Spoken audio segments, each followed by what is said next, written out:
was 4 Rooms. Now, I had 4 Rooms in VHS and I watched it a hell of a lot.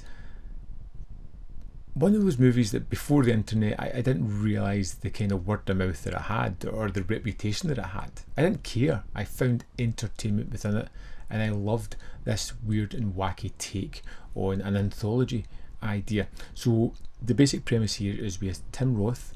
It's New Year's night. People are a little bit crazy. He is taking over the bellhop job, and he has been warned at the start to watch out for several things, all of which he is going to encounter on this night as he deals with the most horrible patrons of this hotel. Stay clear of night cliques, kids, hookers, and married arguments. What's that?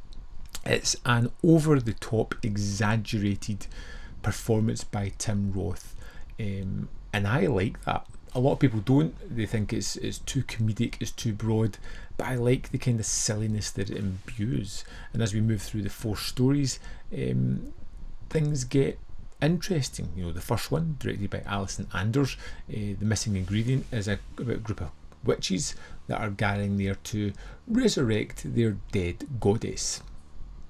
It's silly, it's got Madonna in it, which is never a good sign, but yeah, I still kind of like this one, seeing the witches just do something which is perceived as good and how the bellhop is pulled into that. It's a fun kind of story. It's never my favourite of the bunch, but I do just like the craziness aspect of it, how silly it is.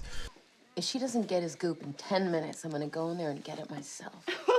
That'd be a first for you. The second story, The Wrong Man, sees a kind of play on a role play, I guess, as we have 2 characters, a wife tied up, a man, Siegfried, her husband, who is acting crazy, and Ted, the bellhop, who again gets drawn into this situation. Never get involved with marriage arguments, is what he's been told at the start, and of course he falls into the doozy of all here, as this couple are, you're never quite sure whether they're playing a game, whether it is role play or whether it is something serious and nefarious at the heart of this one. But Ted is definitely taking things as serious and finds himself stuck in a situation that he would rather not be in. Expect, Theodore, a fucking floor show.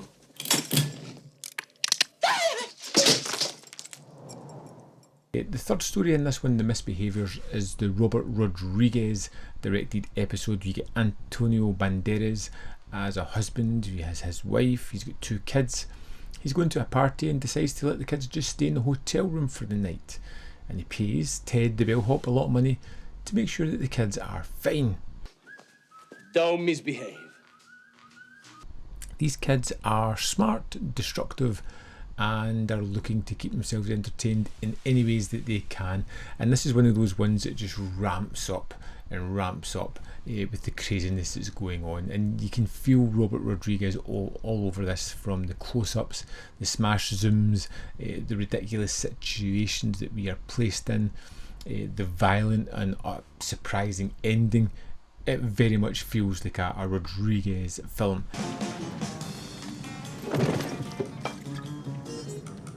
Did they misbehave? And then finally, The Man from Hollywood, which is a take on The Man from Rio. We have Tarantino starring in this one, along with a couple of other actors, familiar faces, and Bruce Willis as a film director, a big time film director who has watched The Man from Rio, a TV show and an anthology TV show where they want to reenact something from that, and it's basically the build up to it. We want you to be the dice man. Hell of a night, huh, Ted? It feels very Tarantino-esque. We have him telling these long stories, drawing things out, building up the tension and suspense to this ridiculous climax, which is so quick and shocking that it just makes me laugh every time. 4 little short movies that are all broad. These are lacking in any kind of subtlety. They're not interested. They're all fun and playful.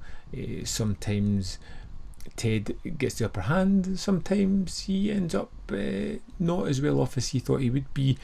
But they're all kind of fun, and I appreciate the kind of novel nature of this, of having these various different stories. If one you don't like, it's anthology, you're going to get another one pretty soon. I think the performance of Tim Roth, I think, is just comedic gold, channeling the bellboy Jerry Lewis, and kind of giving it a weird campy spin. Thank you. Yeah, I love his performance and his overacting in this one. In fact, I like a lot of the segments in here. I'd say probably my least favourite is The Missing Ingredient, the first one.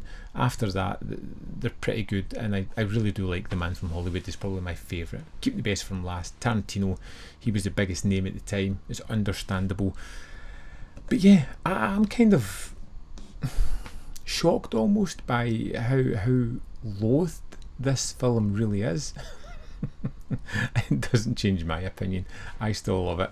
I'm still glad to have it on Blu-ray. I hadn't seen it for a number of years, so it was great revisiting it and realising how familiar I was with the film. I would love to know if you've seen this one, what your favourite segment was, what your least favourite was, if you have fond memories, if you hated it. Let me know in the comment box below your point of view. I am genuinely interested. I'd love to read those comments. There's more content up here where you can see more of my stuff if you're interested. In the description box below are links to the Patreon, membership program and manvfilm.com, all ways in which you can support me. Thanks for watching, and I'll see you next time.